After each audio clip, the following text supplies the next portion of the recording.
ನಮಸ್ಕಾರ, ನಾವು Basavaraju welcome seeds company. ನಾವಿಲ್ಲಿ ಹಾವೇರಿ ಜಿಲ್ಲೆ ಹಾವೇರಿ ತಾಲೂಕು ಬರಡಿ ಗ್ರಾಮದಲ್ಲಿದ್ದೀವಿ. ಇಲ್ಲಿ ಬಸವರಾಜ್ ಅಣ್ಣವರ ಪ್ಲಾಟಲ್ಲಿದ್ದೀವಿ. ಅವರು ನಮ್ಮ ಕಂಪ್ನಿಯ ಅಣ್ಣಾಜಿ ಕ್ಯಾಬೇಜ್ ಬೆಳೆದಿದ್ದಾರೆ. ವೆಲ್ಕಮ್ ಕಂಪ್ನಿದು ಅಣ್ಣಾಜಿ ಕ್ಯಾಬೇಜ್, ಅದ್ರ ಬಗ್ಗೆ ಅವರ ಅಭಿಪ್ರಾಯ ಹೇಳ್ತಾರೆ. ಇದನ್ನ ಹೋದ್ ಸರಿ ಹಾಕಿದ್ದೀವ್ರಿ ನಾವು. ಬಸವರಾಜ್ ತಿರ್ಕಪ್ಪ ದುರ್ಗಮ್ಮನವ್ರಿ, ಬರಡಿ ರೀ ನಮ್ದು. ಹಾವೇರಿ ತಾಲೂಕು ಹಾವೇರಿ ಜಿಲ್ಲಾ ರೀ. ಗುತ್ಲಾ ಏನಿಲ್ರಿ, ಸಮಸ್ಯೆ ಬರೋದಲ್ರಿ. ಗುತ್ಲಾ ಸೈಡ್ ರೀ ನಮ್ದು. ಈ ಸರಿ ಹೋದ್ ಸರಿನ ಹಾಕಿದ್ವಿ ಇದನ್ನ. ಬೇಡ ಅಂದ್ರ ಕೆಲವು ಮಂದಿ ಬೇಡ ಅಂದ್ರ ನಾವು ನೋಡೋಣ ಅಂತ ಆಸ್ಬಾಗಿ ಹೋಗಿ ತಂದಿವ್ರಿ. ಹೋದ್ ಸರಿ ಬೀಜನ ಇದನ್ನ ಬೀಜ ತಂದು ಹಾಕಿದ್ರಿ. ಎಕರೆಕ 26 ಟನ್ನಿನ ಮಟ್ಟ ಬಂದೈತ್ರಿ.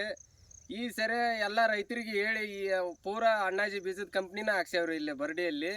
ಮತ್ತೆ ಯಾರ ಬಂದ್ ಕೇಳಿದ್ರ ಎಷ್ಟೋ ಮಂದಿಗೆ ನಾ ಬೇರೆ ಕಡೆ ಹೇಳಿದ್ರು ವ್ಯಾಪಾರಸ್ಥರಿಗೆ ನಾವು ನೀವೇ ವ್ಯಾಪಾರ ಮಾಡ್ತಾ ಇದ್ದೀರಿ. ಹ್ಞೂನ್ರಿ, ಸಾವುಕಾರ ಕಡೆ ಅದಾವ್ರಿ ವ್ಯಾಪಾರಕ್ಕ. ಅಲ್ಲಿ ಎಲ್ಲೇ ಹೋದ್ರು ನಾವು ಅಣ್ಣಾಜಿ ಬೀಜದ ಹೆಸರ ಹೇಳಿ ಅಣ್ಣಾಜಿನ ಹಾಕ್ಸಿದ್ರಿ.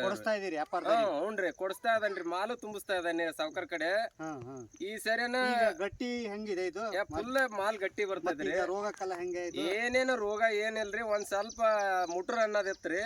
ಅದು ಇಲ್ಲ ಈಗ ಅದೇ ಬರೋದಲ್ರಿ. ಅವ್ರು ಒಟ್ಟ ಎಣ್ಣೆ ಇದ್ರ ಮೇಲೆ ಹೊಡ್ಕೊಂಡ್ರೆ ಯಾವ ಸಮಸ್ಯೆನೇ ಇಲ್ರಿ ಇದ್ರಲ್ಲಿ. ರೈತರಿಗೆ ಏನ್ ಹೇಳ್ತೀರಿ ಈ ಬೆಳೆ ಬಗ್ಗೆ? ಈ ಬೆಳೆ ಬಗ್ಗೆ ಭಾರಿ ಚೆನ್ನಾಗಿ ಅಂತಾನ ಹೇಳ್ತಾವ್ರಿ. ಈ ಸರಿ ಇನ್ನೂ ಹೆಚ್ಚಿಂದ ಹಾಕ್ರಿ ಇದನ್ನ. ಬೇರೆ ಬೀಜ ಏನ್ ಹಾಕಂತ ಅವಶ್ಯಕತೆ ಏನಿಲ್ಲ. ಈ ಅಣ್ಣಾಜಿ ಬೀಜದೊಳಗನ ಇದು ಹೈ ಕ್ಲಾಸ್ ಐತೆ ಅಂತ ಹೇಳಿದೇವ್ರಿ.